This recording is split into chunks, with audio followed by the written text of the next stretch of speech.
എൻ്റെ അല, നിനക്ക് പ്രേമിക്കാൻ ആശാര്യ മാത്രമേ കിട്ടിയുള്ളൂ. ആശാരിയല്ല, ആചാര്യ, സൂര്യദേവ് ആചാര്യ. ഓ, പേരുള്ള പവർ മാത്രമേ ഉള്ളൂ. ആള് വെറും പഴങ്കഞ്ഞി പാറ്റ. അത് നിന്റെ അപ്പൻ തോമാച്ചൻ. കിട്ടിയല്ല, ഇനി മിണ്ടാതിരിക്കേ. പറഞ്ഞു നാക്ക് വായിലേക്കിട്ടില്ല. ദേ പോണടി നിന്റെ ആശാരി. സോറി, ആചാരി എന്നല്ലേ, മനസ്സിലായി.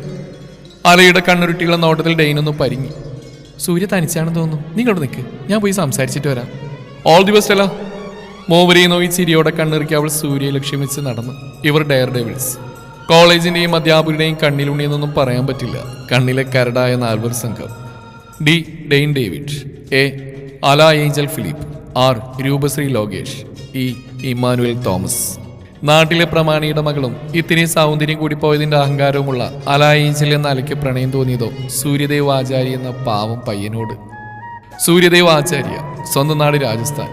രാജസ്ഥാനിൽ പേരുകേട്ട MBBS കോളേജുകൾ ഉണ്ടായിട്ടും അമ്മയുടെ നാടായ കേരളത്തിലേക്ക് എന്തിനു പഠിക്കാൻ വന്നു എന്നത് ഉത്തരമില്ലാത്ത ചോദ്യമാണ്. സൂര്യയോടൊപ്പം വന്ന അവന്റെ സുഹൃത്ത് വീർസിംഹ അല്ലാതെ വേറെ ആരുമായോ യാതൊരുവിധ സംസാരമോ അടുപ്പമോ അവനില്ല. വീറിന് തിരിച്ചും. തികച്ചും ഇൻട്രോവേർട്ടായ 2 ചെറുപ്പക്കാർ. അപൂർവമായി മാത്രമേ രണ്ടുപേരെയും തനിച്ച് കാണാറുള്ളൂ. തന്റെ പ്രണയം തുറന്നു പറയാൻ അങ്ങനെ ഒരു അവസരം കാത്തിരുന്ന് അലക്ക് കിട്ടിയ ഗോൾഡൻ ചാൻസ് ആണിത്. ഹേയ് സൂര്യ! അലയുടെ വിളി കേട്ട് സൂര്യ തിരിഞ്ഞു നോക്കി. ഹായ്, എനിക്ക് സൂര്യയുടെ ഒരു കാര്യം പറയാനുണ്ടായിരുന്നു. സംശയത്തോടെ നെറ്റി ഒളിച്ച് നോക്കിയല്ലാതെ അവനൊന്നും പറഞ്ഞില്ല.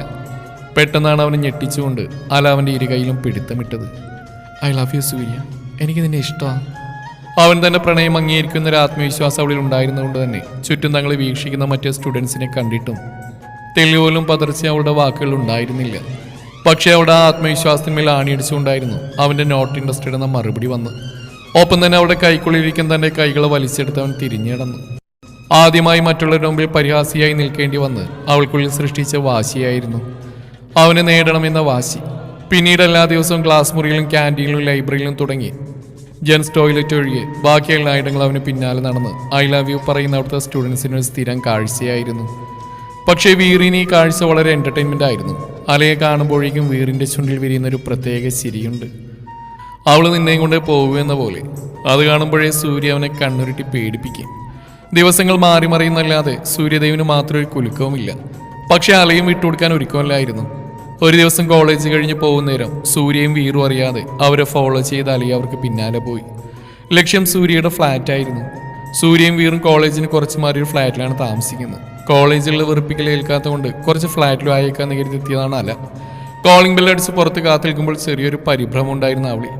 ഡോറ് തുറന്ന് വീറായിരുന്നു. മുന്നിൽ അലയെ കണ്ട് പൊട്ടി വന്ന ചിരിയടയ്ക്കാവൻ സംശയത്തോടെ അവളെ നോക്കി. സൂര്യ!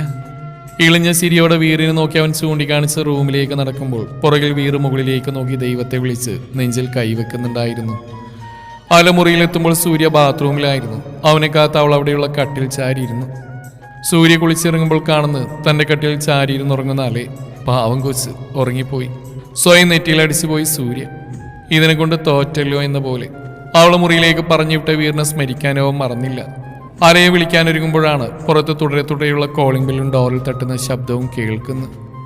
റൂമിന്റെ ഡോർ ചേർത്തടച്ച് അവൻ ഹാളിലേക്ക് വന്ന സമയത്ത് തന്നെ വീറു അവിടെ എത്തിയിരുന്നു.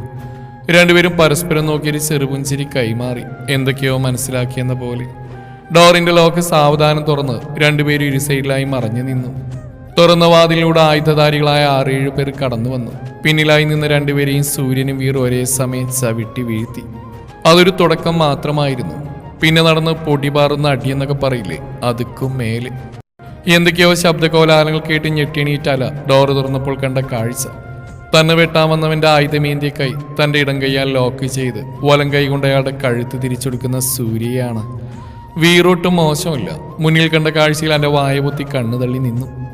സൂര്യയും വീറും വന്നവരെ പുഷ്പം പോലെ നിലംപരിശാക്കുന്നു. രാജസ്ഥാനി ഭാഷയിൽ അവരോട് എന്തൊക്കെയോ പറയുന്നു.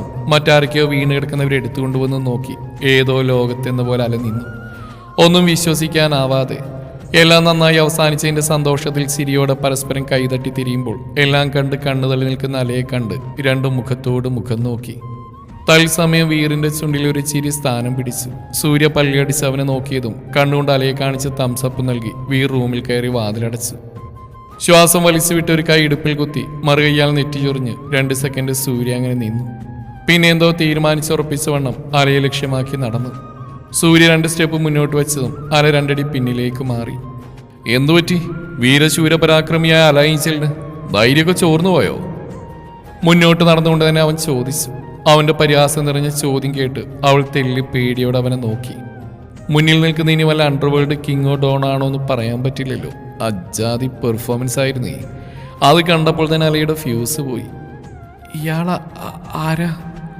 വാക്കുകൾ തപ്പിപ്പെറുക്കി ചോദിക്കുന്നവളെ കണ്ട് അവൻ പൊട്ടി വന്ന് ശരിയടക്കി. ആഹാ, എന്നെ ഇത്ര പെട്ടെന്ന് പറഞ്ഞോ? ഞാനേ ആശാരിയാടി. നിന്റെ തലതിരിച്ച കൂട്ടുകാർ അങ്ങനെയല്ലേ പറയാറ്? അവളെ കളിയാക്കി തെല്ലി ഗൗരവത്തോടെ ചോദിക്കുന്നവനെ നോക്കി അവൾ എളിച്ചു കാണിച്ചു. അല്ലാണ്ട് എന്ത് ചെയ്യാൻ? സ്വയം പുലിമടയിൽ ചെന്ന് ചാടി കൊടുത്തില്ലേ? എന്നാലും ആശാരി ഇവളെ അങ്ങനെ അറിഞ്ഞു എന്നുള്ള ചോദ്യം മനസ്സിൽ വന്നെങ്കിലും അവൾക്ക് ചോദിക്കാനുള്ള ധൈര്യം പോരായിരുന്നു. ഒരു മുനിയെപ്പോലെ നടന്നവനാണ് ഡോണിന്റെ പരിവേഷത്തിൽ മുന്നിൽ നിൽക്കുന്നത്. ഇത്ര നാൾ അവന് പിന്നാലെ നടന്ന് വെറുപ്പിച്ച് ഓർക്കുമ്പോൾ ഈ സ്വഭാവത്തിന് പണ്ടേ തന്നെ തൂക്കിയെറിയേണ്ട സമയം കഴിഞ്ഞു. എത്രയും പെട്ടെന്ന് ഇവിടുന്ന് എസ്കേപ്പ് ആവണം എന്ന ചിന്തയോട് അല വരുത്തി തീർത്ത ചിരിയോട് അവനെ നോക്കി. അപ്പോൾ ബൈ ബൈ, നമുക്ക് നാളെ കാണാം. ഞാൻ എന്നാ പോട്ടെ. അവനോട് തപ്പിപ്പെറുക്കി പറഞ്ഞ് തിരിച്ചെന്തെങ്കിലും പറയും മുന്നേ അവൾ ഡോർ ലക്ഷ്യമാക്കി നടന്നു എന്നല്ല, ഓടിയെന്ന് തന്നെ പറയാം. ഹാൻഡിൽ പിടിച്ച് തിരിച്ചിട്ടും ഡോർ ഓപ്പൺ ആവാതെ വന്നപ്പോഴാണ് അല ആ നഗ്നസത്യം മനസ്സിലാക്കിയത്. I am trapped. സൂര്യ സംസാരിച്ചുകൊണ്ട് മുന്നോട്ട് വന്നപ്പോൾ പിന്നിലേക്ക് നടന്ന് റൂമിലെത്തിയതോ അവൻ ഡോറ് ലോക്ക് ചെയ്തോ അല അറിഞ്ഞില്ല. പിന്നിൽ നിന്നും ചൂളം വിളിയുടെ ശബ്ദം കേട്ട് തിരിഞ്ഞു നോക്കുമ്പോൾ കീ ചൂണ്ടുവിരലിട്ട് കറക്കി അലയെ തന്നെ കണ്ണെടുക്കാതെ നോക്കിയിരിക്കുന്ന സൂര്യയെ കണ്ട് അവളാകെ വിറച്ചുപോയി. എൻ്റെ അനുവാദമില്ലാതെ ഇടിച്ചു കയറി വന്ന പോലെ തിരികെ പോക്കാത്ര എളുപ്പമായിരിക്കുന്നു കരുതിയോ നീ? സൂര്യയുടെ ഗൗരവം നിറഞ്ഞ മുഖവും സംസാരവും കണ്ട് അലിയുടെ തൊണ്ടക്കുഴി ഉയർന്നു താഴ്ന്നു. സൂര്യ? തൻ്റെ അടുത്തേക്ക് നടന്നു വരുന്നവൻ നോക്കി അവൾ പേടിയോടെ വിളിച്ചു. ഒരിഞ്ച് വ്യത്യാസത്തിൽ മുന്നിൽ നിൽക്കുന്നവനെ കാണെ ഒരാശ്രയത്തിനെന്ന പോലെ അവൾ ഡോറിലേക്ക് ചാരി നിന്നു. അവൾക്ക് ഇരുവശവും കൈകളൂന്നി മുഖത്തേക്ക് ഉറ്റുനോക്കി സൂര്യ നിൽക്കുമ്പോൾ ശ്വാസം പോലും എടുക്കാൻ കഴിയാതെ നിൽക്കുകയായിരുന്നു അവൾ. ഞാൻ സൂര്യദേവ് നരസിംഹ ആചാരി. അവൻ വീർ നരസിംഹ ആചാര്യ, എൻ്റെ ചെറിയച്ഛൻ്റെ മകൻ. പേരിൻ്റെ ഒരു ഭാഗം മറച്ച പോലെ ഞങ്ങൾ മറച്ച മറ്റൊരു മുഖം നേരത്തെ കണ്ടില്ലേ? അതാണ് യഥാർത്ഥ സൂര്യനും വീറും. ഇതൊക്കെ അവിടെ രാജസ്ഥാനിൽ ഞങ്ങളുടെ ഡെയിലി റൊട്ടീൻ്റെ ഒരു ഭാഗം പോലെയാ. എന്ന് വെച്ചാൽ അനാവശ്യ കാര്യങ്ങൾ പോയി അടിയുണ്ടാക്കുന്നല്ല. അവിടുത്തെ സാധാരണക്കാർക്ക് വേണ്ടി അവരുടെ സ്വത്തും ജീവനും മാനവും സംരക്ഷിക്കാൻ അധികാരികൾ തന്നെ ആക്രമണത്തിനെ കണ്ണടക്കുമ്പോൾ ഞങ്ങളെപ്പോലെ ചോരത്തളപ്പുള്ള ചെക്കന്മാർക്ക് കയ്യും കെട്ടി നോക്കി നിൽക്കാൻ കഴിയില്ലല്ലോ. പിന്നെ കേരളത്തിലേക്ക് വന്ന് എൻ്റെ അമ്മയ്ക്ക് ഈ ജാതകത്തിലൊക്കെ വലിയ വിശ്വാസമാണ്. ഏതോരുവൻ ഗണിച്ചു പറഞ്ഞത്രേ എനിക്ക് ചുറ്റും ശത്രുക്കളാണെന്നും മരണം വരെ സംഭവിക്കാൻ സാധ്യതയുണ്ടെന്നും. കുറച്ചു നാളെല്ലാത്തിൽ നിന്ന് അകന്നു നിൽക്കാൻ പറഞ്ഞപ്പോൾ അമ്മ എന്നെ ഇങ്ങോട്ട് നാട് കടത്തി. അമ്മയുടെ കണ്ണീര് കാണാൻ കഴിയാത്തതുകൊണ്ട് മാത്രം ഞാനും വീറും തൽക്കാലിക വനവാസം തിരഞ്ഞെടുത്തു. എന്നാലും അവിടെ എല്ലാം ഞങ്ങളുടെ കൺട്രോളിൽ തന്നെയാണ്. ഒരു ഇലാനിങ്ങിയാൽ പോലും ഞങ്ങൾ അറിയും. ഇതാണ് ഞാൻ, ഏത് നിമിഷവും മരണം മുമ്പിൽ കാണുന്നവൻ. പറഞ്ഞിരുത്തിക്കൊണ്ട് അവൻ അലയെ നോക്കി. ഇപ്പോഴും ശ്വാസം അടക്കി പിടിച്ചാണ് അവിടെ നിൽപ്പ്. പേടിയുണ്ടോ എന്നെ? മീച്ചി വിരിച്ച് കള്ളഗൗരവത്തോടെ ചോദിക്കുന്നതിനെ നോക്കി അവൾ ആദ്യം ഇല്ലെന്നും പിന്നെ ഉണ്ടെന്നും തലയിണക്കി കാണിച്ചു.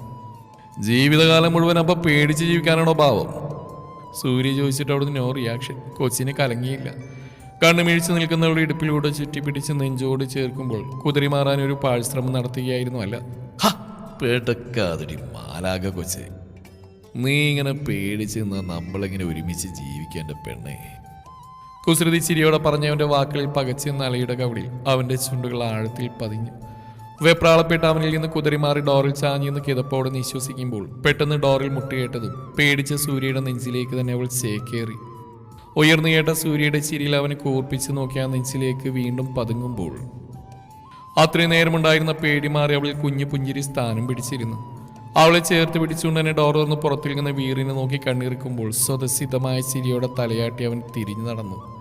ഒരു പ്രണയകാലം അവിടെ തുടങ്ങുകയായിരുന്നു.